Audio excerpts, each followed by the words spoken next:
Hello, awesome people. I hope you're having a great day today. Today we're taking a look at Homer's The Odyssey that I recently went back and reread for the first time since I was as a kid. This copy of Homer's The Odyssey I was given when I was a kid in my literature class. We were given the books in order to read them, and then we read them. So I read it when I was a kid, back when I was probably my first year in high school. And I knocked out. Then I've never gone back and reread it for you folks.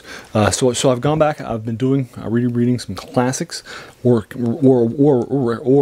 catching up with one called Sir Gawain and the Green Knight that was translated by J.R.R. Tolkien, which I've never read before. I did Beowulf, which I had not read since I was a kid. That was also translated by J.R.R. Tolkien, to see what this translation looked like for you folks. And so I've been going back. This one was translated by W.H.D. Rouse.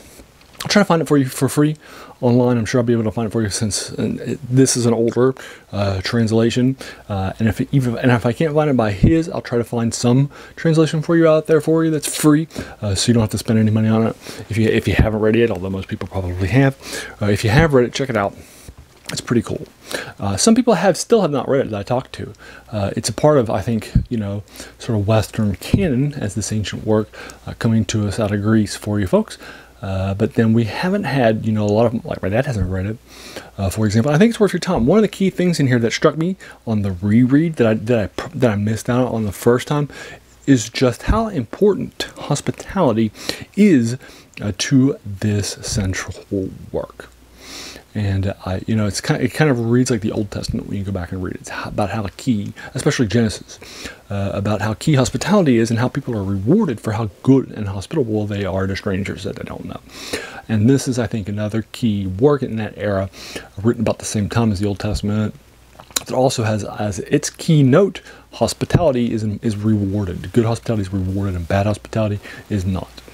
And so that is a key sort of a theme in this work that I missed. The editor, at the beginning, the translator rather, in an intro, he says that this is the greatest novel ever written. It's a novel, not an epic story. For you folks, at least the translation is. So it's definitely something worth your time. Again, I keep my reviews spoiler free, but how can you keep a review of Homer's The Odyssey spoiler free? It follows up on the Iliad. It's a lot of fun stuff that happens. In the first little bit, we're going to start not with Homer's The Odyssey and journey, but instead we're going to start with his son, Telemachus, who's definitely a major character in this concept. And then he ends up really having a conversation and then starting on a journey, trying to find out what happened to his father, because his father's been missing for more than a decade. So he's definitely on a journey now to try to find out what's going on.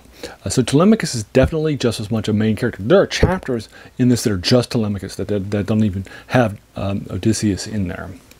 So it's definitely, I think he shares the work and the spotlight with his more famous father for you folks. So there you are. So I'm giving this a 10 out of 10. Duh, it's the Odyssey. How do you not give it a 10 out of 10. It follows up on the Iliad and talks about what happened in the Iliad. So you're going to find out what happened to some of the characters in the Iliad afterwards. I was journeying to Ecuador's capital of Quito for you folks. If you recall, a couple of years ago, in spring break of 2021, I had scheduled and set up a plane for Quito and airports and day trips and that sort of thing.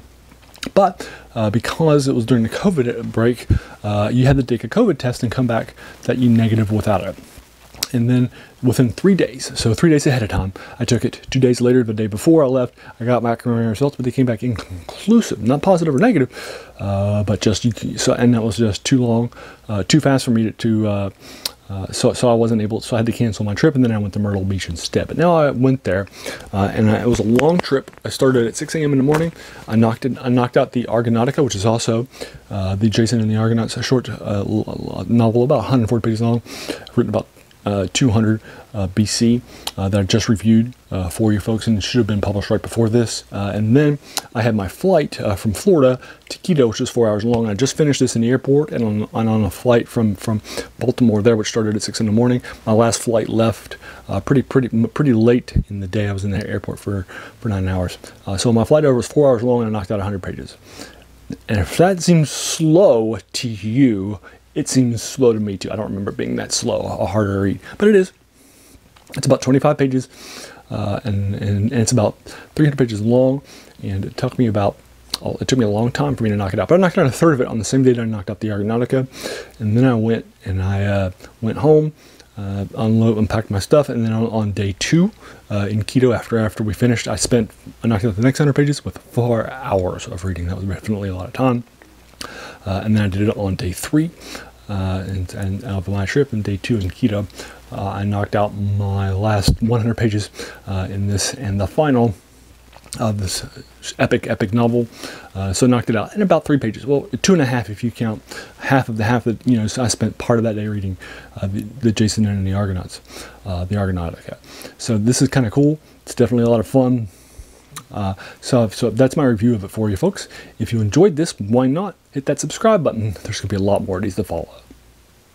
If you enjoyed this, thank you so much for watching this. I appreciate you taking some time out of your day and investing it and watching my video. We all have so many things that are happening in our lives. Have you read this?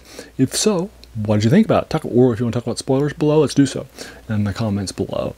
And then finally, this channel is named The Worst Thing About New Books, which is a quote by a French philosopher named Jacques Joubert, who said that the worst thing about new books was that they kept us from reading an old ones. And this novel is definitely old.